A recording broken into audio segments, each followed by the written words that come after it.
മച്ചാനെ, നീ ഒരു ആനപ്രേമിയാണോ? ആനേനെ നിനക്ക് ഭയങ്കര ഇഷ്ടമാണോ? എന്നാൽ ഇതൊന്ന് കേട്ടിട്ട് പോയിക്കോട്ടെ.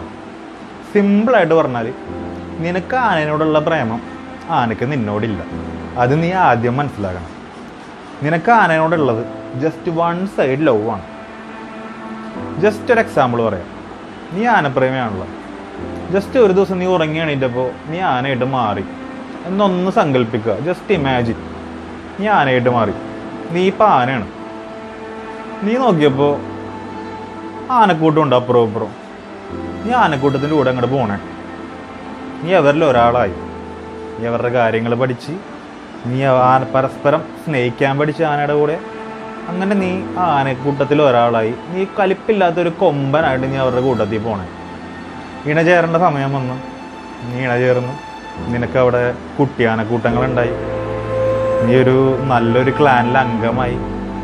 അങ്ങനെ ഹാപ്പി ആയിട്ട് നിനക്കുണ്ടായിരുന്ന വിഷമങ്ങളൊക്കെ മറന്ന് നീ അവരുടെ കൂടെ പോണേ. പെട്ടെന്നൊരു ദിവസം നീ ഒരു കുഴിയിൽ വീണു. നീ വീണപ്പോൾ നിന്റെ പിടിയാനക്കൂട്ടവും നിന്റെ കുട്ടിയാനക്കൂട്ടവും നിന്റെ കൊമ്പനാനക്കൂട്ടവും നിന്റെ വോളം ആനക്കൂട്ടവും നിന്നെ രക്ഷപ്പെടുത്താനുള്ള ശ്രമം നടത്തി. പക്ഷെ നിനക്കറിയാം, വാരിക്കുഴിയാണ്. ആ വാരിക്കുഴി ഇപ്പോൾ നിനക്ക് ചതിക്കുഴിയുമാണ്.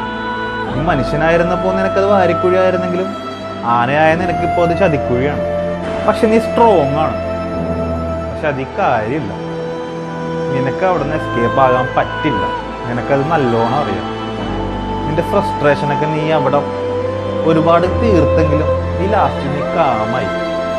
നീ നിന്നെ അവിടെ നിന്ന് കയറ്റാൻ കുങ്കിയാനെ മനുഷ്യന്മാരും വന്നു.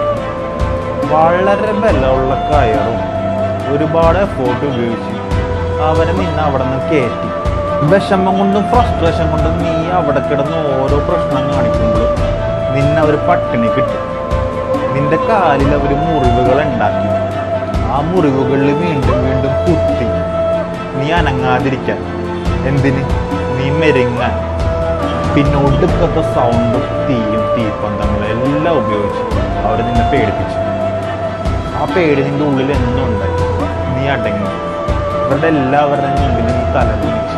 നീ അടങ്ങി നിന്നു. നീ പറഞ്ഞ പോലെ കേട്ടില്ലെങ്കിൽ കണ്ണിൽ തോട്ടിയും കൊണ്ട് പൊട്ടി കിട്ടുമെന്ന് നിനക്ക് മനസ്സിലായി.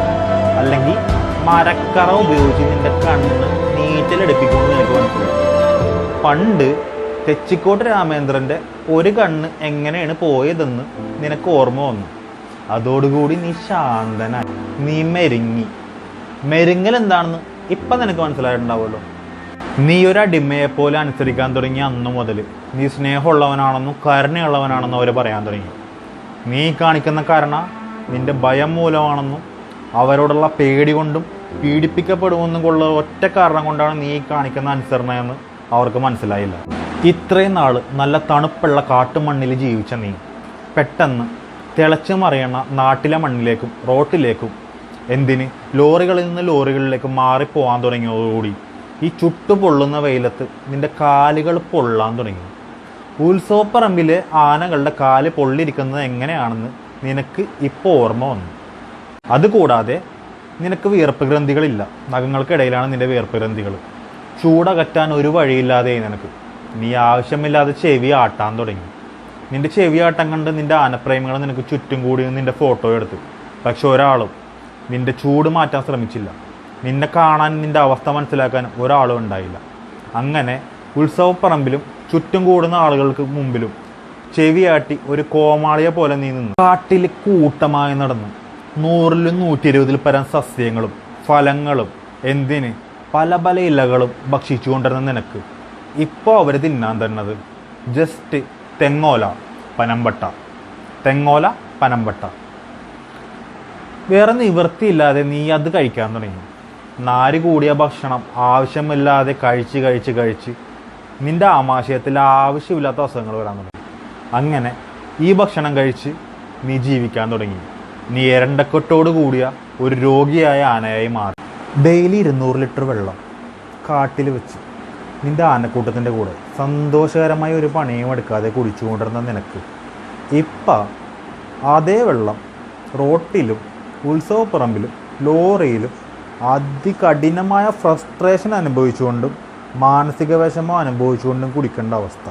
ഫോർ എക്സാമ്പിൾ, ഒരു കൂലിപ്പണിക്കാരൻ രാവിലെ തൊട്ട് വൈകുന്നേരം വരെ അയാൾ പണിയെടുക്കുമ്പോൾ കുടിക്കുന്ന ഒരു കുപ്പി വെള്ളവും ഒരു പണിയും എടുക്കാതെ വീട്ടിലിരിക്കുന്ന ഒരാൾ കുടിക്കുന്ന ഒരു കുപ്പി വെള്ളവും തമ്മിലുള്ള വ്യത്യാസവും നിനക്ക് മനസ്സിലായിട്ടുണ്ടാവുമല്ലോ. കുറച്ച് ദിവസം കഴിഞ്ഞ് ചങ്ങല കൊണ്ട് നിൻ്റെ കാലിൽ മുറിവ് വരാൻ തുടങ്ങി.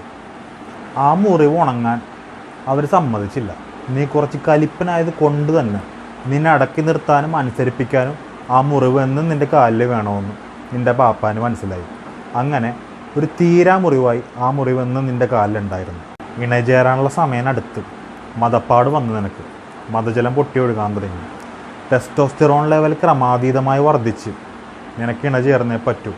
ഇല്ലയെന്നുണ്ടെങ്കിൽ നാച്ചുറലായി ആ പ്രോസസ്സ് താഴ്ന്നു വരിക. അതാണ് അതിനുള്ള പോംവഴി. പക്ഷേ നിൻ്റെ മദപ്പാട് മാറാനും നിന്നെ എഴുന്നള്ളിപ്പിന് സുഗമമായി കൊണ്ടുപോകാനും വേണ്ടി അവർ നിൻ്റെ ഭക്ഷണം കട്ട് ചെയ്തു, നിൻ്റെ വെള്ളവും കട്ട് ചെയ്തു. കാട്ടിലായാലും കാട്ടാനകൾക്ക് എല്ലാ സീസണിലും ഇണചേരാനൊന്നും പറ്റാറില്ല. പക്ഷേ അവിടെ വെള്ളവും ഭക്ഷണവും നിഷേധിക്കപ്പെടുന്നുമില്ല.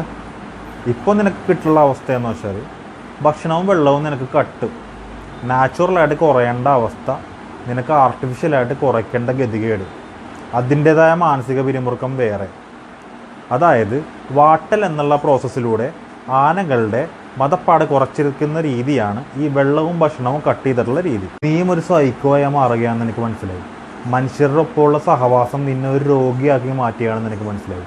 അങ്ങനെ ഇരണ്ടക്കെട്ടിൻ്റെ കൂടെ ക്ഷയരോഗവും എന്നുള്ള മാറാരോഗവും നിനക്ക് പിടിപെട്ടു.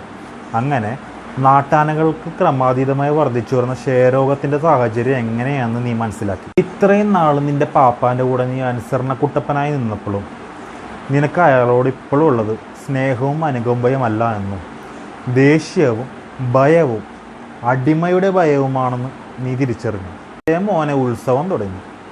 നിനക്ക് വേണ്ടി ഫാൻസ് അസോസിയേഷൻ, നിനക്ക് വേണ്ടി ആനപ്രേമികൾ, നിൻ്റെ പാപ്പാനെ വരെ ഇൻ്റർവ്യൂ എടുക്കാൻ ആളുകൾ ക്യാമറയും തൂക്കി തിരക്കായി. അതുകൂടാതെ നിൻ്റെ മുതുകത്ത് 3-4 പേര്, ലൈറ്റ് ആൻഡ് സൗണ്ടിൻ്റെ അസഹനീയമായ ശബ്ദ കോലാഹലങ്ങൾ, നിൻ്റെ ഇരണ്ടക്കെട്ട്, നിൻ്റെ ക്ഷയരോഗം, നിൻ്റെ ഭയം, ഇതെല്ലാം കൂടി ഒരുമിച്ച് വന്ന് നീ ഒരു വല്ലാത്ത മാനസികാവസ്ഥയിലാണിപ്പോൾ.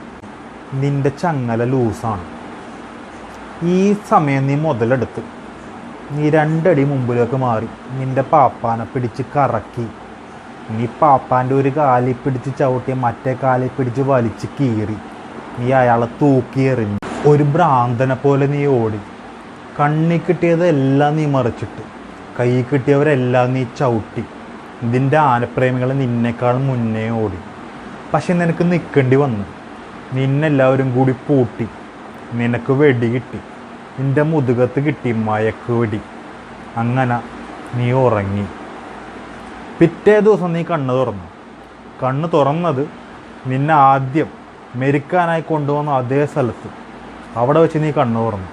അവിടെ വെച്ച് നീ മനസ്സിലാക്കി നിൻ്റെ ആനപ്രേമികളുമില്ല, നിൻ്റെ ഫാൻസുകാരുമില്ല, നിൻ്റെ പുറകെ വാലാട്ടി നടക്കുന്ന ഒരാളുമില്ല അവിടെ.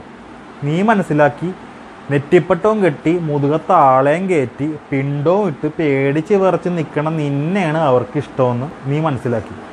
മദപ്പാട് വരുമ്പോഴാണ് മനുഷ്യനെ എണ്ണ ചേരണത്, മനുഷ്യൻ കല്യാണം കഴിക്കണത്, കുയില് കൂകണത്, എന്തിന് മയില് പീലി വിടർത്തി ആടണത്. അതൊക്കെ നാം മനസ്സിലാക്കണം. ആന നമ്മുടെ സംസ്കാരത്തിൻ്റെ ഭാഗമാണോ? ആന നമ്മുടെ സംസ്കാരത്തിൻ്റെ ഭാഗമല്ല. 1975 മുമ്പ് 100-110 ആനകൾ ഉണ്ടായിരുന്ന സ്ഥാനത്ത് ഇന്ന് 700-ലധികം ആനകളുണ്ട്. ഈ ആനകൾ പണ്ട് അമ്പലങ്ങളുടെയും മറ്റും കാവലാളായിട്ട് പ്രവർത്തിച്ചിരുന്ന ആനകൾ. വലിയ വലിയ ക്ഷേത്രങ്ങളിലും ഭണ്ഡാരങ്ങളിലും കാവലാളായിട്ടായിരുന്നു ആന ഉണ്ടായിരുന്നത്. ശ്രീ പത്മനാഭസ്വാമി ക്ഷേത്രത്തിൽ പോലും ഇപ്പം കാവലാളായിട്ട് ആനയില്ല. ടെക്നോളജി മാറിയേക്കണനുസരിച്ച് ആനയെ മാറ്റി. പണിയെടുക്കുന്ന സ്ഥലത്ത് നിന്നും JCB വന്നതോടുകൂടി ആന മാറി. ഇന്നും 700-ലധികം ആനകൾ 200-ലധികം ഉടമസ്ഥരുടെ കയ്യിലുണ്ട്.